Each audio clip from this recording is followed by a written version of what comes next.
Her father's fist cracked across her jaw so hard she hit the kitchen floor before she even heard the sound. 19 years old, blood on her lip, staring up at a man who smelled like he'd bathed in bourbon.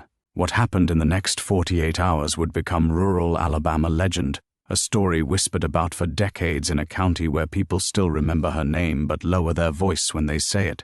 Her name was Jolene Pace. And tonight, her daddy was about to do something so monstrous that it would rip through that small town and never quite heal over. Earl Pace grabbed her by the collar of her shirt and dragged her upright. She weighed maybe 115 pounds. He weighed 220, most of it anger and cheap liquor. "You're gonna do what I tell you," he said. "You're gonna walk out that door with Mr. Harlan, and you're gonna keep your mouth shut about it." Jolene pulled away from his grip. She backed into the counter. Her hand found the edge of the sink and held on. "Who is Mr. Harlan?" Earl didn't answer. He just opened the screen door and waved someone in. The man who walked into that kitchen was maybe 50, 55, thin mustache, button-down shirt tucked into jeans. He looked at Jolene the way you'd look at a used car you're about to lowball. His name was Virgil Harlan, and he ran a labor operation about 90 miles east near the Florida border. Crops, cleaning crews, whatever needed doing. The workers lived on his property. The workers didn't leave his property. Believe me, I wish I was making this up. Earl Pace turned to Virgil Harlan and said, "She cooks, she cleans, she doesn't talk much. That's what you wanted, right?" Virgil nodded. He reached into the bed of his truck outside and pulled out a wooden barrel. Not a full-size barrel, but a quarter cask, the kind craft distillers use. He rolled it through the front door and left it standing in the living room. Whiskey. Good whiskey, actually. About 40 liters of small-batch bourbon. That was the price. Jolene Pace, a living, breathing 19-year-old human being, had just been sold for a barrel of whiskey by the man who was supposed to protect her. She didn't scream. She didn't cry.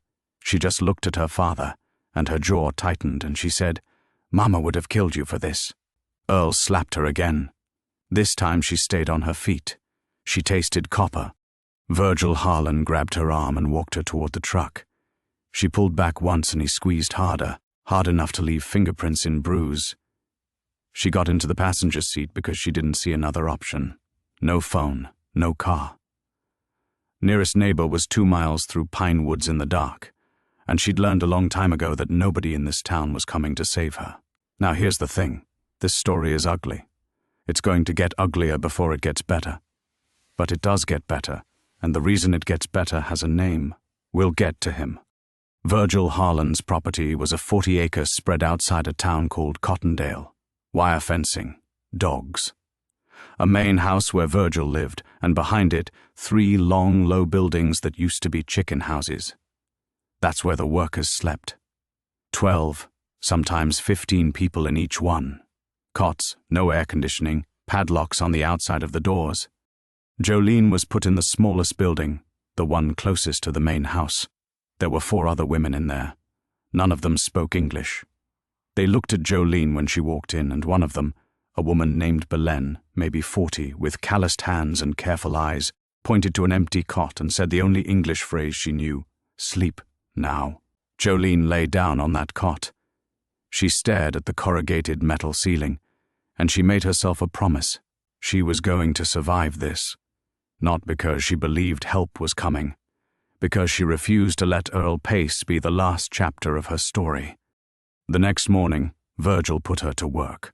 She spent 12 hours in a tomato field, bent at the waist, filling crates. The sun was brutal. 1 water break every 3 hours. When she slowed down, Virgil's foreman, a guy named Deck, built like a fire hydrant, neck tattoos, always chewing on a toothpick, walked up behind her and said, "You stop when I say stop." Jolene didn't stop. She worked until her fingers bled, and then she wrapped them in strips torn from her shirt and kept going. The other workers watched her. Belen watched her. Something passed between the women that didn't need translation. Get this. Jolene would later say in a recorded deposition that the first week was the worst, because she still had hope that someone might notice she was gone. By the second week, she'd killed that hope on purpose. She said hope was the most dangerous thing on that property. It made you wait. Waiting made you weak. So she stopped waiting and started watching. She watched the schedule. Virgil left the property every Tuesday and Friday to make deliveries and meet buyers at a produce market in Mariana. Dec stayed behind, but Dec had a habit. Every night around 9 o'clock, he'd park himself in a lawn chair behind the main house, crack open a 12-pack, and drink until he passed out. By 11, he was unconscious. By midnight, you could set off fireworks next to him and he wouldn't flinch. She watched the fencing. The north side had a gap where a creek ran under the wire. It was narrow, maybe 18 inches of clearance, mud and water underneath. But Jolene was small. She could fit. She watched the dogs, 2 pit mixes, both trained to bark at movement. But Belen fed the dogs scraps every evening. The dogs loved Belen, and Belen somehow, without a shared language, understood exactly what Jolene was planning. On her 17th night, Jolene made her move. She waited until 11:15. Dec was face down in his lawn chair, 12 empties glinting in the moonlight. Belen had fed the dogs extra that night. Rice, chicken scraps, everything she'd hidden from dinner. The dogs were sleepy, full, quiet. Jolene slid off her cot. She touched Belen's hand in the dark. Belen squeezed once, then let go. Here's what nobody tells you about escaping a place like that. The scariest part isn't the running. It's the first step. Because once you move, you can't unmove. You're either free or you're caught, and if you're caught, things get worse than you thought things could get. Jolene moved. She crossed the yard in bare feet. She reached the north fence. She got down on her belly in the creek mud and pulled herself under the wire. The bottom barb caught her back and ripped a line across her shoulder blade. She bit down on her own forearm to keep from screaming. She kept crawling. The mud was cold. The water was shallow, maybe 4 inches, but it soaked through everything. She cleared the fence. She stood up. Pine woods stretched in every direction. She had no shoes, no phone, no money, no idea which direction led to a road. She picked a direction and ran. She ran for maybe 2 hours, barefoot through pine forest in the dark, stepping on roots, rocks, things she couldn't see. Her feet were destroyed. She was bleeding from her back, her hands, her soles. And then she hit a road. 2 lanes, no lights, no signs. She turned left and walked. 45 minutes later, headlights. Jolene stood in the road. She didn't wave. She didn't jump. She just stood there, covered in mud and blood, and let the headlights find her. The truck stopped. And this is where the story changes. This is where the legend really begins. Because the man behind the wheel of that truck was not a farmer, not a trucker, not some random Good Samaritan driving home from a bar. His name was Cole Brandt. 6'2". Cropped hair, weathered face, a scar across his left eyebrow he never talked about. He was 44 years old, retired exactly 11 months from the United States Army, where he'd spent 22 years in special operations, the last 8 with Delta Force. He'd done 6 deployments to places that don't appear in press releases. He'd breached buildings in Fallujah, tracked targets through the Hindu Kush, and run missions in countries he still wasn't allowed to name. And right now, he was driving to a fishing cabin he'd rented for the weekend because his therapist told him he needed to, quote, find a hobby that doesn't involve adrenaline. I swear this happened. Cole Brandt saw a barefoot, bleeding teenage girl standing in the middle of a dark road at 1:30 in the morning, and he didn't hesitate. He stopped the truck. He got out. He held up both hands so she could see them. Are you hurt? He asked. Jolene stared at him. Her body was shaking from cold and adrenaline and 17 days of barely eating. She took a step back. Cole didn't move closer. He stayed exactly where he was. I'm not going to touch you. My name's Cole. I have water in the truck. You want to sit down? She shook her head. Her fists were clenched. Everything in her was coiled to run. Cole pulled a water bottle from behind the driver's seat and set it on the ground between them. Then he backed up 3 steps. He leaned against the hood of his truck and folded his arms. Take your time, he said. Here's the thing about Cole Brandt. The man had spent 2 decades in environments where reading people was the difference between coming home and not coming home. He looked at Jolene and he saw the mud, the blood, the bare feet, the terror. And he knew, not the details, but he knew the shape of it. He'd seen this before in other countries, in other contexts. He knew what a person looks like when they've been held against their will. Jolene picked up the water. She drank half of it without breathing. Then she said 5 words that changed everything. "They're going to come looking." Cole's jaw tightened. He stood up straight. "Who's they?" And Jolene, standing in the middle of a nameless road in the Florida Panhandle with blood running down her back, told him everything. Earl, Virgil, the barrel of whiskey, the tomato fields, Belen, the dogs, the creek, all of it. Cole listened without interrupting. When she finished, he was quiet for exactly 4 seconds. Then he said, "Get in the truck." She didn't move. "I'm taking you to the Washington County Sheriff," he said. "I'll drive. You sit in the passenger seat, both windows down so you don't feel trapped. You can hold on to the door handle the whole time. If you want me to stop, I stop. Your call." Jolene got in the truck.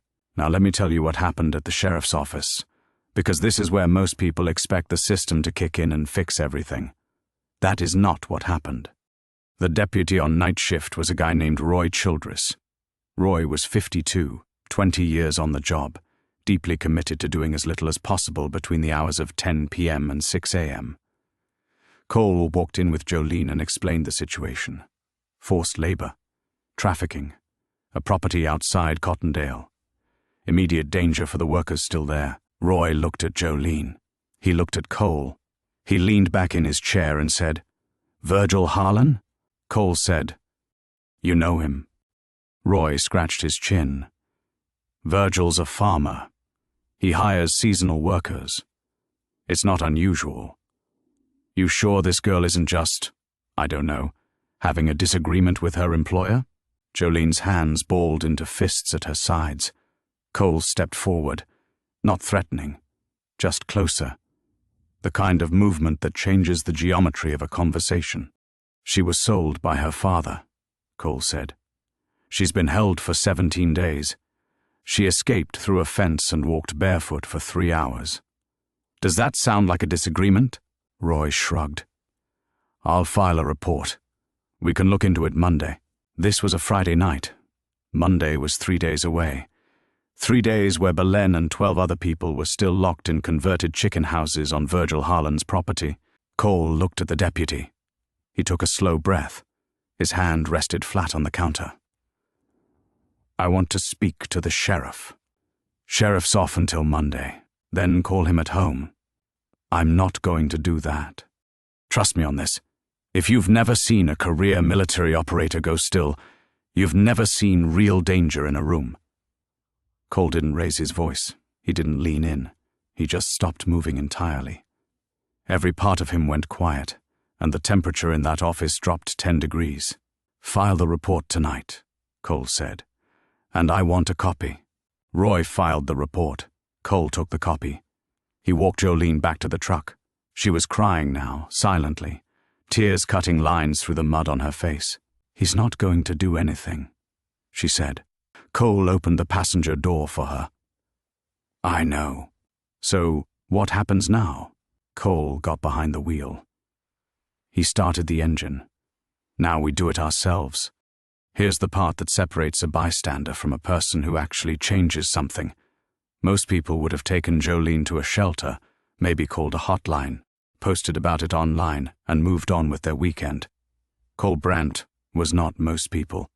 Cole Brandt had spent 2 decades solving problems that nobody else could solve, in places where there was no backup, no system, no cavalry. And something had clicked in him the moment Jolene said those 5 words on that dark road. He drove Jolene to his fishing cabin. He gave her the bedroom, locked the front door from the inside, and slept in his truck in the driveway. In the morning, he drove into town and bought her shoes, socks, a first aid kit, and a prepaid phone. When he came back, Jolene was sitting on the porch, knees pulled to her chest, wearing the same mud-caked clothes. He handed her the bag and the phone. "First call should be to someone you trust," he said. She stared at the phone. There's nobody. Cole sat down on the porch step. He didn't say anything for a long moment. Then, very quietly, he said, "My daughter would have been about your age." Jolene looked at him. He didn't elaborate. His jaw worked once, hard, and then he stood up. "Let's go get those people out," he said. "And I want you to understand something. Cole Brandt didn't have legal authority. He didn't have a badge. He didn't have a warrant. What he had was a rented fishing cabin, a Ford F-250, 22 years of operational experience, and a complete inability to leave people in a locked building when he could do something about it. He also had a phone. And on that phone, he had contacts that most civilians don't know exist. His first call was to a woman named Janet Reeves. Janet worked for a non-profit based out of Tallahassee that specialized in human trafficking cases across the Gulf Coast. She was a former federal prosecutor who'd left the DOJ because she said the bureaucracy was killing people.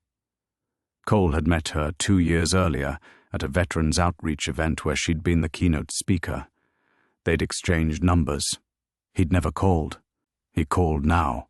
"Janet, it's Cole Brandt. We met at the... I remember you." "What's wrong?" he told her. She was quiet for about 6 seconds, then she said, "Don't move. Don't go near that property. I'm calling the FBI field office in Pensacola. I need you to send me everything. The sheriff's report, the location, the girl's name." "Can she give a statement on camera?" "She can. Record it. I need it in the next 2 hours." Cole hung up and looked at Jolene. "You up for telling your story one more time?" Jolene stood up. Her chin came up. Her shoulders squared. "As many times as it takes." He recorded her on the prepaid phone. 14 minutes of testimony, steady voice. No tears this time. She gave names, dates, the layout of the property, the number of workers, the padlocks, the dogs, the schedule. She was precise. She was calm. She was devastating. You better believe this. That 14-minute video would eventually be played in a federal courtroom. But we're getting ahead of ourselves. Janet Reeves did what she said she'd do. She called the FBI. But here's the problem with federal cases. They move slow. The agent she spoke with said they'd need to open an investigation, gather evidence, coordinate with local law enforcement. It could take weeks, months even. Cole hung up from his second call with Janet and sat in his truck for a long time. Weeks, months. Belen was in a locked building right now. 12 other people were in locked buildings right now. The tomatoes wouldn't wait. The season would end. And when the season ended, Virgil Harlan would move those workers somewhere else, and the trail would go cold. He made a decision. Sunday morning, 6 a.m., Cole drove to Cottondale, not to the property, to the town. He parked at a gas station and bought coffee. He sat on the tailgate and watched the road. He was doing what he'd done 100 times in his career, reconnaissance. He drove past Virgil's property twice. He noted the fencing, the gate, the camera on the front post, the position of the buildings. He counted vehicles. He watched the dog's patrol pattern. He clocked the foreman deck moving between buildings around 8 a.m. Then he drove back to the cabin. He sat at the kitchen table with a napkin and a pen, and he drew a map of the property from memory. He marked entry points. He marked the position of every building. He marked the camera's blind spot. There's always a blind spot. Jolene watched him work. "What are you doing?" "Planning." "Planning what?" He looked up. "Monday morning, I'm going back to that sheriff's office, and I'm not leaving without a deputy and a warrant." And that is exactly what Cole Brandt did. Monday morning, 8 a.m., Cole walked into the Washington County Sheriff's Office. This time, Roy Childress was not on duty. The sheriff himself was there, a man named Dale Finch, early 60s, handlebar mustache, deeply unhappy to be dealing with this on a Monday. Cole laid the report on the desk. He laid his hand-drawn map next to it. He laid a printed transcript of Jolene's recorded statement next to that. "I've already contacted the National Human Trafficking Hotline," Cole said. "I've spoken with a non-profit attorney in Tallahassee who has forwarded this case to the FBI field office in Pensacola. I'm standing in your office right now as a courtesy. Because I believe you should have the chance to act before the federal government does it for you. I'm telling you right now, that line landed in that office the way a grenade lands in a room. Quietly, and then all at once. Sheriff Dale Finch read the report. He read the statement. He looked at the map. His face changed. Not because he suddenly grew a conscience, because he did the political math. If the FBI showed up in Washington County to handle a trafficking case that his office had been notified about 3 days earlier and ignored, his career was over. Roy took this report Friday night? Finch asked. He did. Finch picked up the phone. Get me Judge Whitfield. By 10 a.m. they had a warrant. By 10:45, Cole Brandt was riding in the passenger seat of a sheriff's department SUV, leading a convoy of 3 vehicles down a county road toward Virgil Harlan's property. 2 deputies. 1 investigator from the state attorney's office that Janet Reeves had somehow conjured from thin air on a Monday morning, and Cole, who technically had no legal role but who nobody was willing to tell to stay behind. They pulled up to the gate. Virgil Harlan came out of his house with a cup of coffee and a look of genuine confusion. He was wearing house slippers. He held his coffee mug the way a man holds something when he doesn't believe anything bad can actually happen to him. Sheriff Finch stepped out of the SUV. Virgil, we have a warrant to search these premises. Virgil looked at the warrant. He looked at the deputies. He looked at Cole, who was standing by the truck, arms folded, completely still. This is about that Pace girl, Virgil said. She ran off 4 days ago. I reported her missing. You reported a missing employee, the investigator said. You didn't mention the padlocks. Virgil's expression shifted. Just slightly. The coffee mug came down to his side. Deck appeared from behind the main house. He saw the deputies and stopped cold. His hand drifted toward his waistband. Cole moved. He crossed the distance between the truck and Deck in about 3 seconds, and his hand closed around Deck's wrist before the foreman's fingers touched metal. Cole twisted the arm behind Deck's back and put him face first against the side of the house. A .38 revolver fell out of Deck's waistband and hit the dirt. The deputies drew their weapons. Cole already had the situation controlled. He held Deck against the wall with one hand, picked up the revolver with the other, and set it on the hood of the nearest vehicle. He's done, Cole said. He stepped back. The deputies moved in. Mark my words. That moment, that 3-second burst of controlled violence, was the turning point. Because the second those deputies saw what Deck was willing to do, they understood this was not a labor dispute. This was something else entirely. They searched the buildings. They found 15 people in 3 locked structures. Padlocks on the outside, no ventilation, buckets for toilets, cots with no sheets. One structure had no running water. The workers were dehydrated, underfed, and terrified. Belen was in the first building they opened.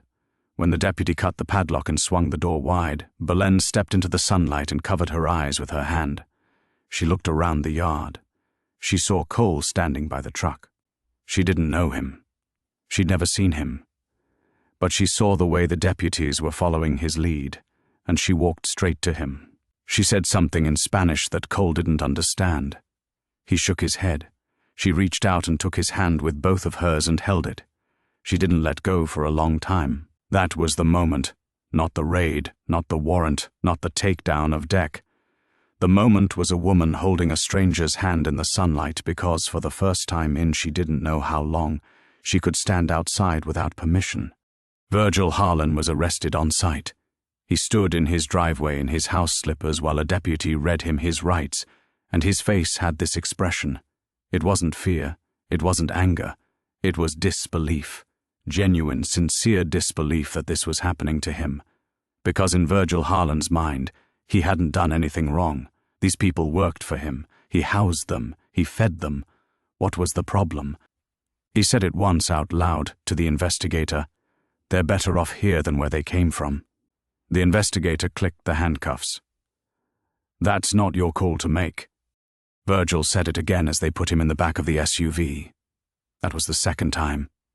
And he would say it one final time, in a federal courtroom, 7 months later, right before the judge sentenced him. 3 times total. Each time it sounded more hollow than the last. Now, Earl Pace. Cole didn't forget about Earl Pace. Nobody did. But Jolene made a specific request. She asked Cole to drive her back to her father's house.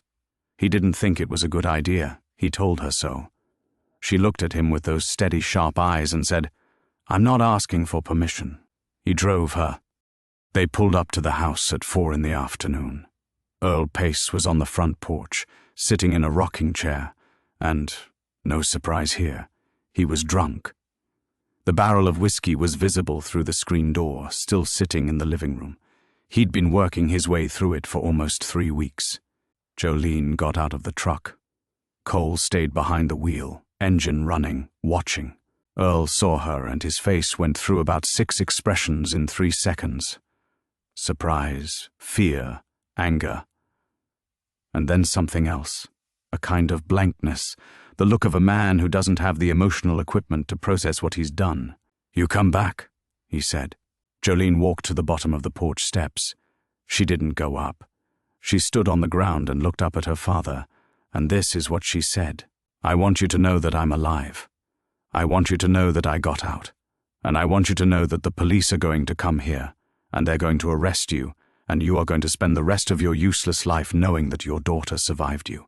Earl stood up from the rocking chair. His hands were shaking, not from anger, from the booze probably, but maybe from something else too. He opened his mouth. Jolene turned around and walked back to the truck. She didn't wait for him to speak. She got in and closed the door. "Drive," she said. Cole drove. Earl Pace was arrested 2 days later. The charge was human trafficking, specifically the sale of a person. Federal charge. His public defender tried to argue diminished capacity due to alcoholism. The judge was not sympathetic. Now listen, the legal aftermath took months. Virgil Harlan was charged with forced labor trafficking, harboring illegal aliens for financial gain, and conspiracy. His trial lasted 6 days. Jolene's recorded testimony was played on the 2nd day. The jury watched 14 minutes of a 19-year-old girl calmly describing how she was sold for whiskey and forced to pick tomatoes in 100-degree heat while locked in a converted chicken coop.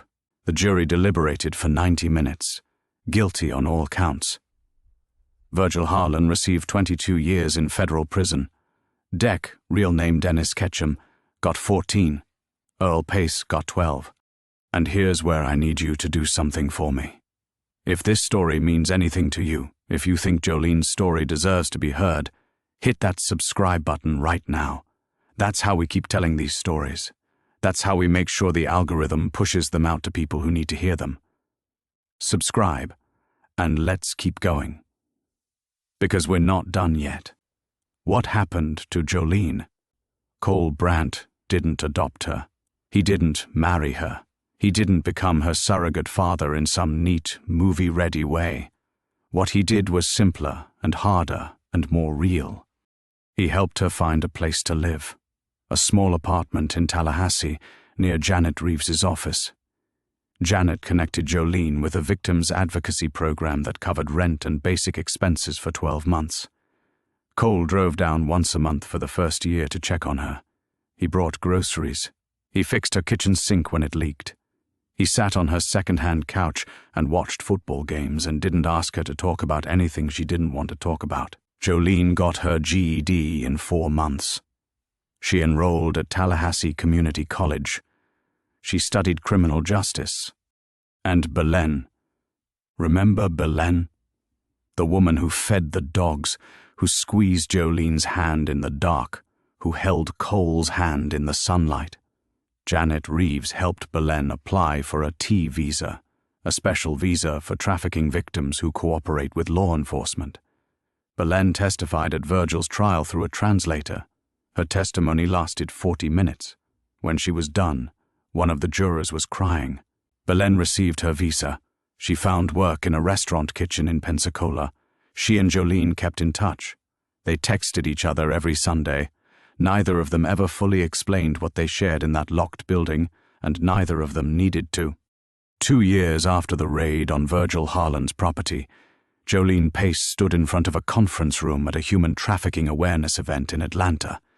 She was 21 years old. She wore a blazer she'd bought at a thrift store.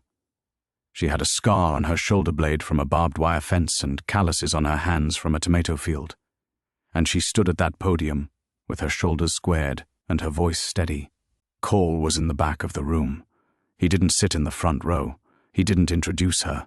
He stood by the door with his arms folded and watched. Jolene told her story, all of it. The kitchen floor, the barrel, Virgil, deck, the creek, the dark road, the truck that stopped. When she finished, the room was quiet.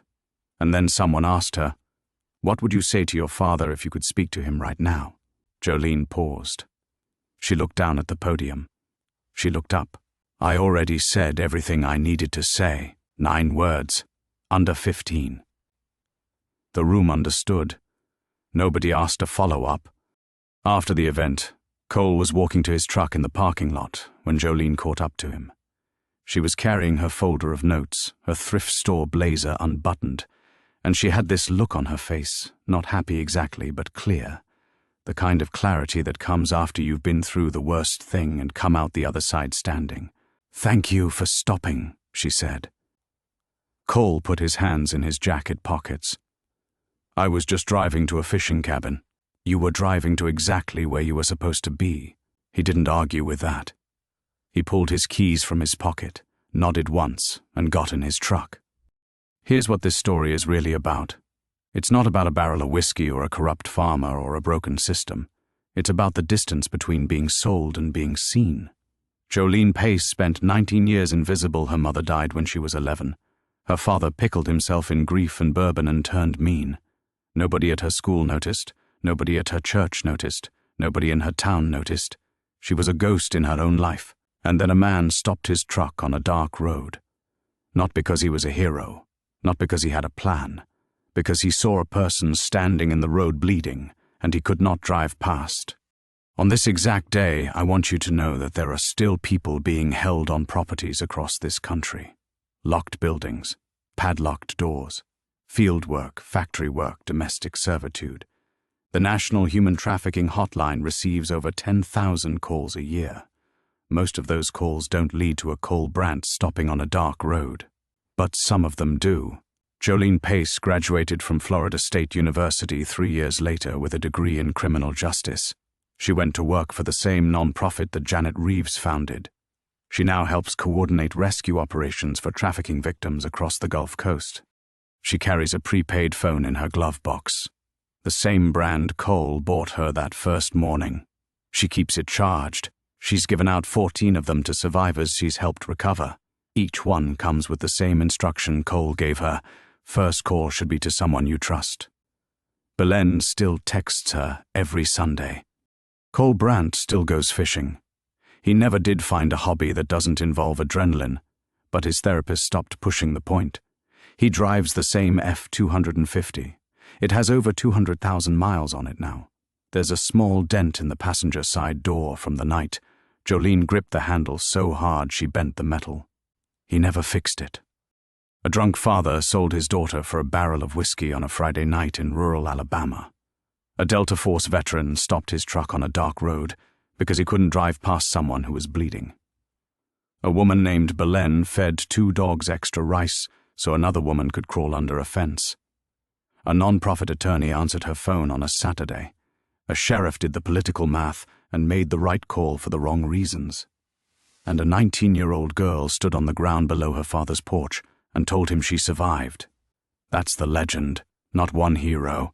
A chain of people who did the next right thing one decision at a time, until a girl who'd been sold for whiskey was standing at a podium telling her own story in her own voice. And somewhere in rural Alabama, in a county where people still remember her name, they tell this story.